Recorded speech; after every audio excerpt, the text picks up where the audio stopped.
কে তুমি? আর আমাকে এখানে কেন নিয়ে এসেছো? কি চাও তুমি?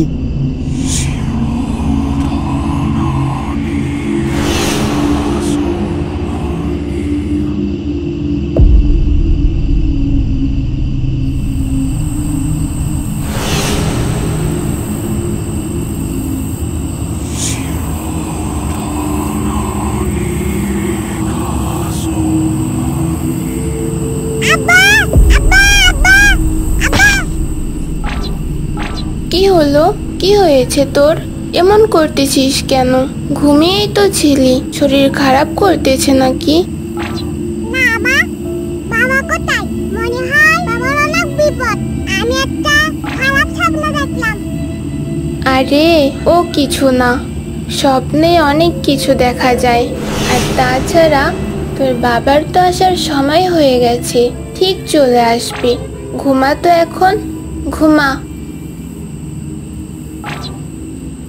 না, অনেক খাটাখাটনি হলো আজ, বাড়িও যাওয়া হলো না। না খেয়েই মনে হয় আজ রাত এখানেই কাটাতে হবে। কি ব্যাপার? ওখানে ওটা কি জ্বলছে আবার এমন করে? ওটা তো একটা হাড়ি, দেখে তো মনে হচ্ছে অনেক পুরাতন, কিন্তু হাড়িটা অনেক মূল্যবান বলে মনে হচ্ছে। দেখি তো একবার। রামু, এই রামু, এইদিকে আয় তো একবার। আজ্ঞা, আসে। এই হাড়িটা কোথা থেকে আসলো, কিছু জানিস নাকি তুই?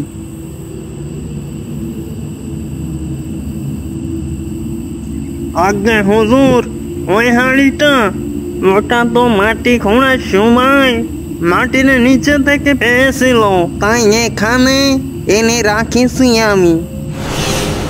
ভালো করছিস। আর শোন, কালকে সবকিছু দিয়ে দেওয়ার সময় এই হাঁড়িটা তুই রেখে দিস, এটা যেন দিস না। এর জন্য আমি তোকে বকশিশ দিব। ঠিক আছে হুজুর, আপনি যেমনটা বলবেন তেমনটা করবানি। আপনার কথার কোনোদিন কি অবাধ্য হয়েছি আমি? ঠিক আছে, এখন তুই যা তাহলে, অনেক রাত হয়েছে। আর আজ আমি বাসায় যাব না, তুই সকালে চলে আসিস তাহলে। এটা বলার পর রামু তার বাসায় চলে গেল এবং তিনি সেখানেই কলস নিয়ে ভাবতে শুরু করলো। ও কলসটির দিকে এক নজরেই তাকিয়ে থাকলো।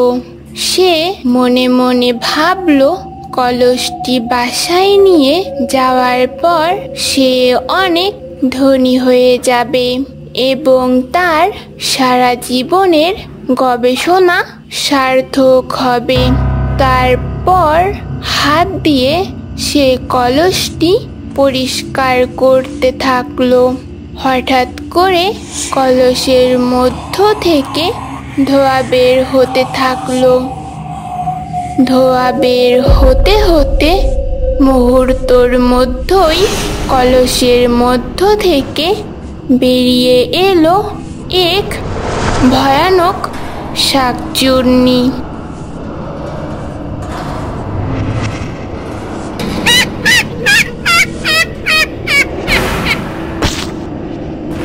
কে কে তুমি? আর এখানে কিভাবে এলে?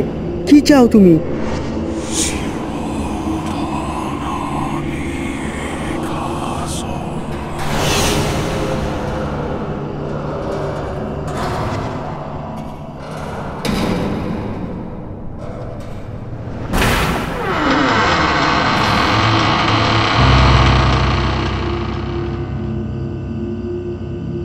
সকাল হতেই তার বাসা থেকে খুঁজতে বের হলো তার বউ।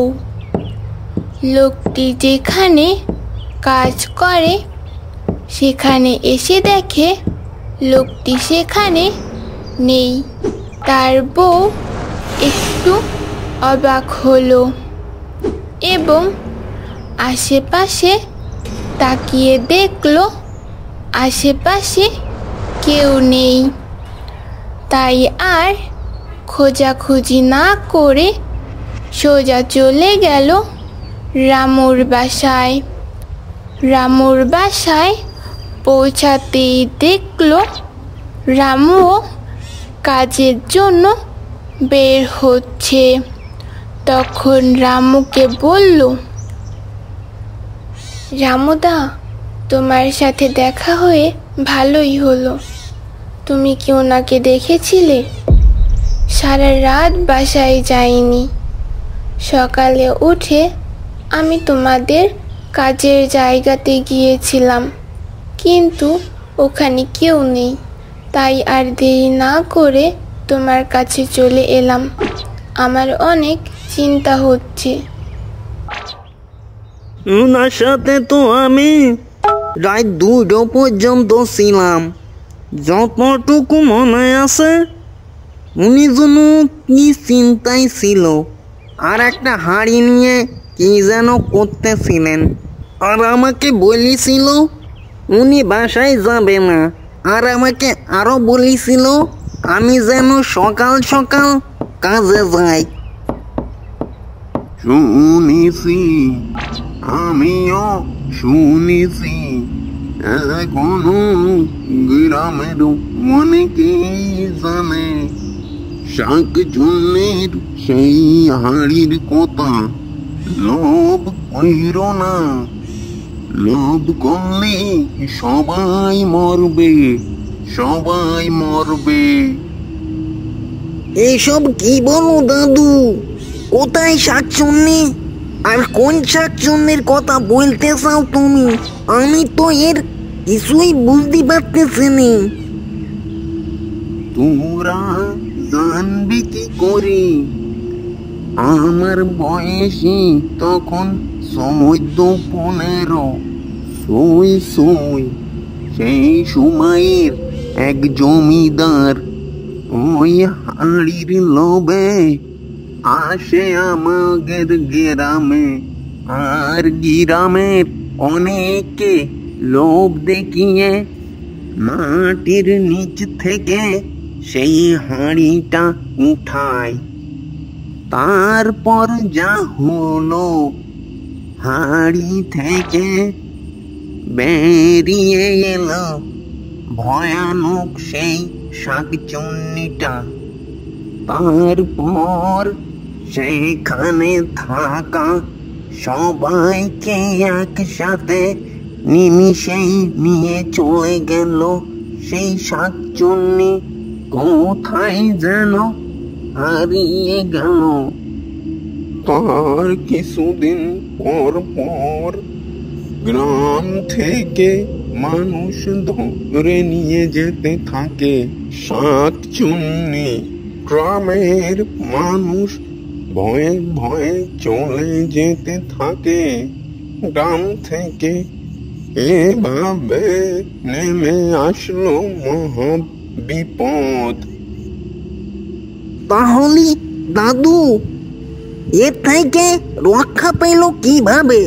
সবাই তাহলে কি আমরা আমাদের হুজুরকে বাঁচাতে পারবো না? কেন পারবো না? অবশ্যই পারবো। তবে এর সমাধান দিতে পারে শুধুমাত্র একজনই। সেটা হলো গভীর জঙ্গলের সাধু বাবা। গ্রামে নেমে এলো যখন মহাবিপদ, তখন গ্রামের কিছু মোড়ল মাতব্বর মিলে পরামর্শ করে গভীর জঙ্গলের সেই সাধু বাবার কাছে চলে গেছিল এবং তার পরামর্শে সেই শাকচুন্নিকে আবার মাটির নিচে সমাধি করা হয়েছিল।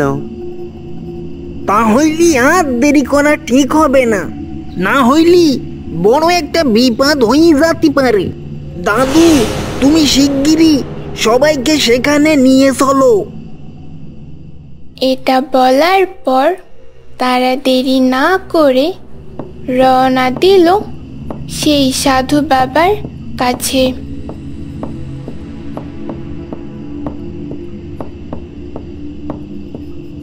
অনেকক্ষণ পর তারা পৌঁছালো সাধু বাবার নিকট। গিয়ে দেখলো সাধু ধ্যানে মগ্ন আছে। চোখ বন্ধ করে তিনি কি যেন বলতেছে। চোখ বন্ধ অবস্থায় তিনি হঠাৎ বলে উঠল, শাকচুন্নি কোথায় সেটা জানতে এসেছো, তাই তো? অনেক বড় ভুল করছো তোমরা। এটা শোনার পর লোকটির বউ সাধুকে বলল, আপনি তো সবই জানেন, আমাদের ওপরে একটু দয়া করেন, উনি ছাড়া আমাদের আর কেউ নেই। আপনিই পারেন আমাদেরকে সাহায্য করতে, আমাদেরকে একটু দয়া করেন। আচ্ছা ঠিক আছে, কি করা যায় আমি দেখতেছি। এটা বলে সাধু আবার চোখ বন্ধ করলো। তারপর কিছুক্ষণ তিনি মন্ত্রপাঠ করলো। মন্ত্রপাঠ করে তিনি তার সামনের দিকে কিছু একটা ছুঁড়ে মারলেন। ছুঁড়ে মারার সাথে সাথেই হাড়ির শাকচুন্নি কোথা থেকে সামনে এসে হাজির হলো। তাকে দেখা মাত্রই সবার চোখ যেন কপালে উঠে গেল। তখনই শাকচুন্নি বলে উঠল, তুই আবার আমাকে বিরক্ত করছিস। আগে আমি তোকে কিছু বলিনি, কারণ আগে আমার এতটা শক্তি ছিল না, কিন্তু এবার তোকে প্রাণ দিতে হবে আমার হাতে।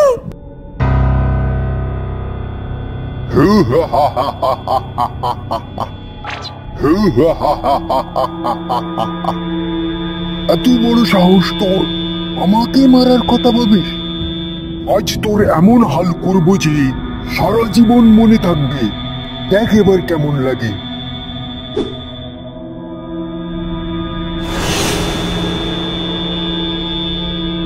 ওকে এখন আমি বন্দি করে ফেলেছি। এবার এই হাড়িটা নাও, আর এই হাড়িটিকে আবার মাটির নিচে চাপা দিয়ে দাও, তাহলে ও আর কখনোই বের হতে পারবে না। ওকে একেবারে শেষ করা সম্ভব না, কারণ ওর প্রাণ কোথায় আছে কেউ জানে না, যার কারণে ওকে একেবারে নিশ্চিহ্ন করা সম্ভব না। এটাই ভালো হবে যে এই হাড়িটা চিরকালের জন্য মাটির নিচে চাপা দিয়ে রাখা। আপনি না থাকলে আজ হয়তো আমরা সবাই নিশ্চিহ্ন হয়ে যেতাম। আপনি আমাদের প্রাণ বাঁচিয়েছেন, আমাদের নতুন করে বাঁচার সুযোগ করে দিয়েছেন। কৃতজ্ঞ আপনার কাছে। এটা বলার পর হাঁড়িটা নিয়ে তারা সবাই ওখান থেকে চলে গেল এবং সাধুর কথা মতো হাঁড়িটা মাটির নিচে চাপা দিয়ে দিল, যাতে আর কখনো শাকচুন্নি বাইরে না আসতে পারে।